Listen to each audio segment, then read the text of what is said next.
Doctor Sreevarma ஆயுள் தரும் ஆயுர்வேதா அறுவை சிகிச்சை இல்லா குணம் ஆயுள் கால நிவாரணம். Yesterday courier private limited domestic international cargo உங்கள் இல்லம் தேடி வந்து கொரியர் புக்கிங் டெலிவரி செய்து தரப்படும். மதிமுகவின் துணை பொதுச் செயலாளர் திரு மல்லை சத்யா அவர்களை அன்போடு மேடைக்கு அழைக்கிறோம். வைகோ நல்லவர் தாங்க. வைகோவை கெடுத்தது உங்களை போன்ற ஆட்கள் தான். கட்சி தலைவர் தவறு செய்யும் போது தொண்டர்கள் நீங்க கேட்டிருக்கணும். வாயை மூடி பொத்துக்கு நாளைக்கு இருந்துட்டு நீ வந்துட்டு தலைவர் தப்பா முடிவு போட்டாரு, தலைவர் பையன் தப்பா முடிவு போட்டான்னு இப்போ பேசிட்டு இருக்கீங்க. எத்தனை பேர் மனசுல ஈட்டில குத்திருக்கீங்க தெரியுமா? உங்களுக்கு குத்துனா வலிக்குதா? உங்களை நம்பி பின்னாடி போனது முட்டாள் சொல்லிட்டு தம் புத்தியை தானே செருப்பால் அடிச்சுக்கிறாங்க. மல்லை சத்யாவும் என் மகன் துரைவும் ஒன்னான்னு கேட்டார். ஏங்க அவர் புல்லட் அவர் நேரத்தை செலவு பண்ணாரு இல்லையா? உங்ககிட்ட தாங்க நேரத்தை செலவு பண்ணிக்கிறாரு. அவர் பொண்டாட்டி புள்ளிட்ட நேரத்தை செலவு பண்ணுங்க, உங்க கூட தான் செலவு பண்ணிக்கிறாரு. அவர் மட்டும் இல்லைங்க, நீங்க ஒன்னு அவன் இருக்கணும் இல்ல நான் இருக்கணும். யார்? துரைக்கோ. துரை நீங்க எங்க இப்ப வழி முடிஞ்சீங்க? எங்க அங்க ஒரு பேச்சு இங்க ஒரு பேச்சு பேசுங்கிறீங்க. தலைவனா குடும்பமானா நான் அந்த தலைவனுக்காக தான் இருக்கேன். மாத்தி அழுவுறீங்க. உன்னை பார்த்தா வைகோ அழுகுறாரு, இல்லைன்னா அவர் பையன் அழுகுறாரு, இல்லைன்னா நீங்க அழுகுறீங்க. நான் துரோகம் பண்ணியிருக்கேன், மனைவிக்கு நான் துரோகம் பண்ணியிருக்கேன். போயிட்டு உங்க பொண்டாட்டி காலை விழுந்து நீங்க மன்னிப்பு கேட்கலாங்க. நீங்க சொன்னது உண்மை. நீங்க பல முறை தற்கொலைக்கு முயற்சி பண்ணிக்கிறீங்க. எனக்கு அவர் தான் முக்கியம் நினைச்சிட்டு இருந்தேன். உங்களை மாதிரி ஏமாளிங்க இன்னும் நிறைய பேர் இருக்காங்க. உங்க இடத்துல மட்டும் நான் இருந்தேன்னு மயிலா போச்சு எழுந்து நின்று கேட்டுருவேன். நாங்க போக மாட்டோம். ஓங்க அந்த டேபிள ஒரே அடிச்சு எழுந்து நிக்கிறாரு. பேசும்போது ஒரு தட்டாரு ஓங்க அடிச்சார், டேபிள் அடிச்சு அப்படின்னு எழுந்து ஓட எல்லா கட்சியிலும் பிள்ளைங்களை அப்பனே மதிக்கவே மாட்டாங்க. அதுக்கே கலைஞருக்காக தொட்டுக்க முடியலாங்க. பிள்ளைங்களை வளர்க்கணும்னா அவரை மாதிரி யாரும் முடியாதுங்க. திமுக கட்சியிலும் வாரிசு இருக்கு. இக்கட்சியில ஒரு சின்ன ஒரு சலசலப்பு இருக்கா? ஏன்னா உதயநிதி வந்துட்டு மூத்த நிர்வாகிகளை தலைவர்களை மதிக்கிறார். அவங்க சொல்ற ஆலோசனை கேட்டுக்கிறாரு. ஒரு தோழர் வந்து பெரியார், அண்ணா, வைகோ, மல்லை சத்யான்னு ஒரு படத்தை போட்டிருக்கான். எனக்கு தெரியாது. அது உங்க செட்டப் பண்ணாங்க இல்லையா? சிவபெருமான் என்ன பண்ணாரு? அதான் உலகத்தை சுற்றியவர்களுக்கு பழம் கொடுக்குறோம் சொன்னார்ல. யாருக்கு கிடைச்சிச்சு? விநாயகனுக்கு. படைக்கும் தொழில் பிரம்மன் தொழில், அழிக்கும் தொழில் சிவன் தொழில். அதே தப்பு. முருகன் என்ன பண்ணாரு? அவர் உலகம் முழுவதும் சுத்தினாரு. அப்போ கஷ்டப்பட்டு உழைச்சவனுக்கு கூலி தராம பக்கத்துல இருந்து சொம்படிச்ச ஜாலராட்ச பயனுக்கு கொடுத்துட்டாருல. அதான் உழைப்பு திருடுன்னு. நீங்க முருகர் மாதிரி ஆயிட்டீங்க, துரை வைகோ விநாயகர் மாதிரி ஆயிட்டாங்க. அங்கவே அப்படி இருக்கு, இங்க எப்படி இருக்கு? கிருஷ்ணன் தானே. யாரு? வைகோ. முழுமையாக ஆண்டவரை ஏற்றுக்கொண்டா. சத்தியமா யாரு? மோகன் சி லாசரஸ். யார்? அவர் வந்து ஒரு கிறிஸ்தவத்துடைய ஒரு மிகப்பெரிய பிரசங்கியா, தமிழ்நாட்டை சேர்ந்தவர். வைகோ அவர்கள் கிறிஸ்தவ மதத்தை ஏற்றுக்கொண்டாரு, கிறிஸ்தவ வழிபாட்டை ஏற்றுக்கொண்டாரு, ஒரு கிறிஸ்தவராக வாழ விரும்புறாரு. அவர் கிறிஸ்தவர் அவர் சொன்னது வந்து நான் மறுத்தேன். நீங்க கிறிஸ்தவனா இருங்க, இல்லாட்டி போங்க. அவர் போறதுக்கு அவருக்கு எல்லா உரிமை இருக்கு. அது தடுக்கிறது நீங்க யாரு? என்னை விட்டுடுங்க, நான் உங்க கூட நான் பயணிக்க முடியாது.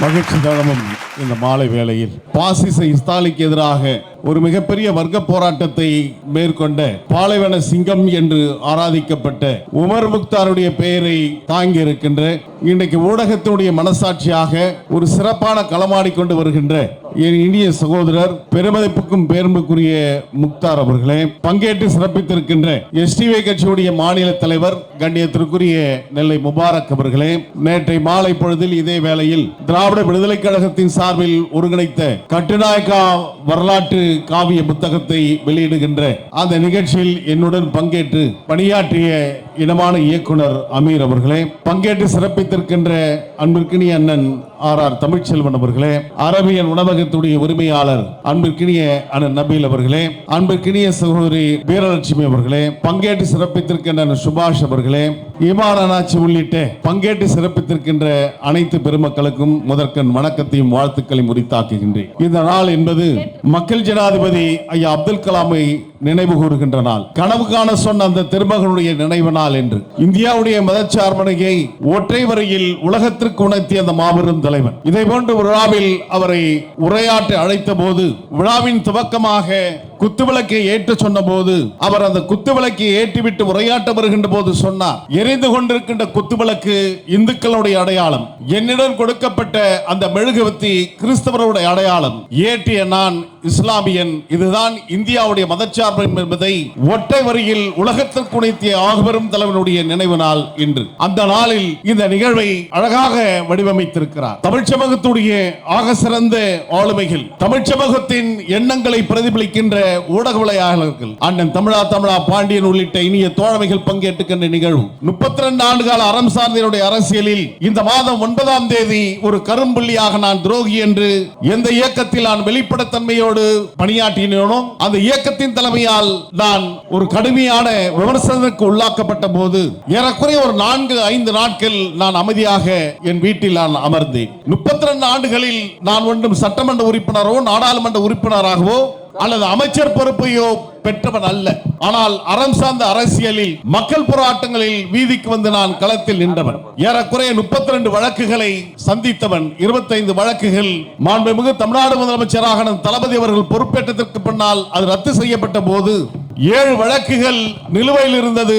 அதிலும் விடுதலை பெற்று வருகின்ற ஒரு சூழல். இதுதான் என்னுடைய 32 ஆண்டு கால அரசியல். சமூகத்துக்கு நான் தெரிந்தவனா, சமூகம் என்னை புரிந்திருக்கிறதா என்ற வினா எழுந்தபோது அந்த 5 நாட்கள் என்னுடைய அமைதியை தமிழ் கூறும் நல்லுலகின் ஆக சிறந்த அரசியல் விமர்சகர்கள் தொலைக்காட்சிகளிலும் பத்திரிகையிலும் தங்களுடைய மௌனத்தை கலைத்தார்கள். மல்லை சத்யா குற்றமற்றவன், அவன் மீது துரோகி என்று அது அபாண்டமான ஒரு பழியை போட்டவர் தான் ஒரு சந்தேகத்திற்குரிய நபராக சமூகம் அடையாளம் காட்டியது. பொது சமூகம் தூக்கி கொண்டாடியது. அதற்கு பின்பாகவும் நான் அமைதி காத்தேன். ஆனால் என்னுடைய அமைதியை தொடர்ந்து வைக்க முடியாமல் அந்த அமைதியை கலைக்க வேண்டிய சூழலில் 5 நாட்கள் உறக்கத்தை கலைந்து 14ஆம் தேதி நான் மௌனம் கலைகிறேன் என்று நான் வீதிக்கு வந்தேன். 14ஆம் தேதி வரையிலும் 14ஆம் தேதியிலிருந்து இன்றைக்கு 27ஆம் தேதி வரையிலும் இடையறாமல் ஊடகங்கள், பத்திரிகைகள் இது குறித்த விமர்சன பார்வையை நாட்டு மக்களுக்கு தந்திட வேண்டும் என்ற உணர்வோடு அதை எடுத்து சொல்லிக் கொண்டிருக்கின்றார்.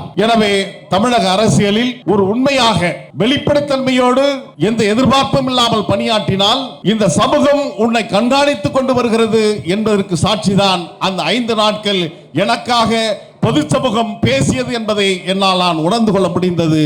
அதற்காக தமிழ் கூறும் நல்லுலகின் ஆக சிறந்த அனைத்து ஊடகங்களுக்கும் என்னுடைய நன்றியை காணிக்காக்க விரும்புகின்றேன். இங்கே திரைப்படத்துடைய சூப்பர் ஸ்டார் ரஜினிகாந்த் இருக்கின்றார்.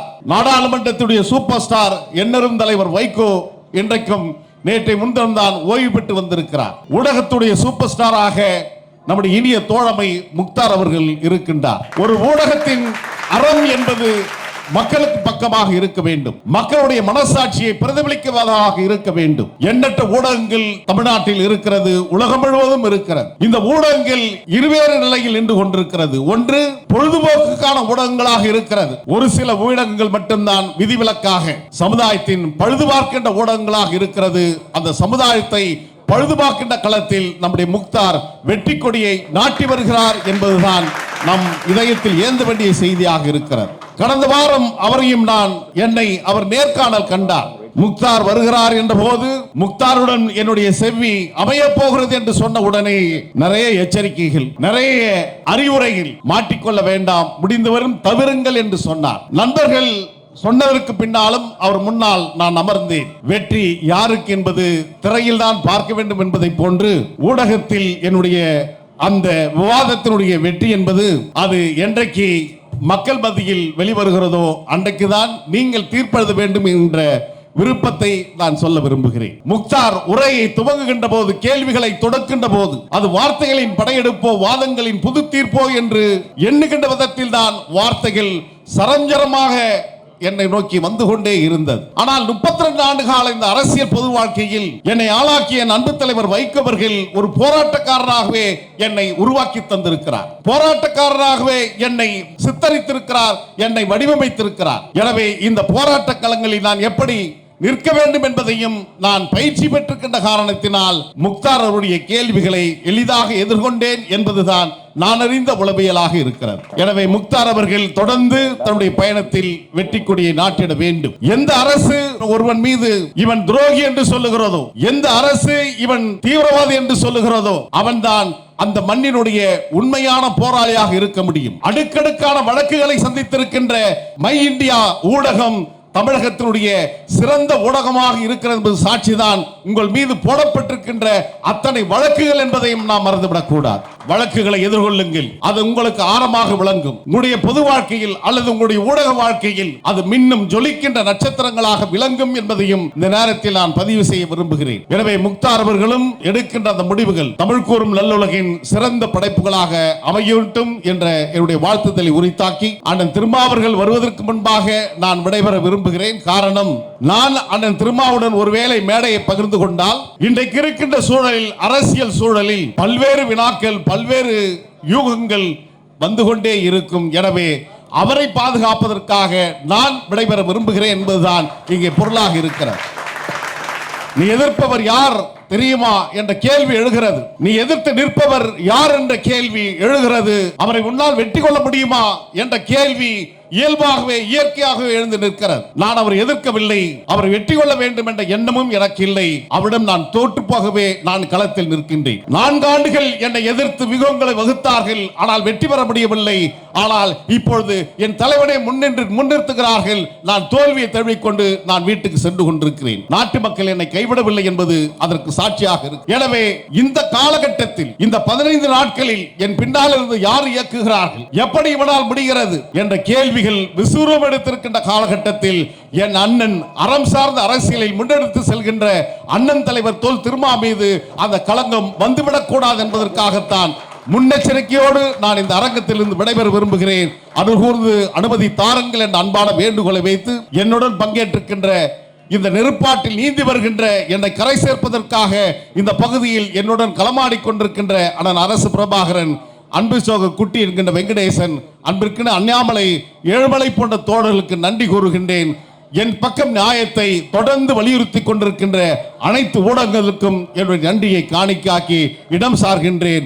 மின்னலில் ஒளி வாங்கி, தென்றலில் குளிர் வாங்கி, தேனாட்டில் சுவை வாங்கி, அகரமனும் கால் வாங்கி, அண்டில் என்னும் அன்னத்தின் அடி வாங்கி, நாணல் போல் மலவளைந்து நலமாடும் சங்கெடுத்து, மெல்லியலார் செவ்வதிலை மெல்ல அரும்பு கட்டி, கல்லாத மலைதும் கனிவாயில் குடியிருக்கும் கட்டோர் அவையில் கனிவான சந்தமிழாம், பெற்றோர் இல்லாமல் பிறந்த பெரும்பொருளாம், பழமையினால் மாறாத இளையவளாம், அன்னை பைந்தமிழை போன்று மை இந்தியா என் இந்தியா ஊடகம் வெற்றி பெறட்டும் என்று கூறி விடைபெறுகின்றேன். வணக்கம்.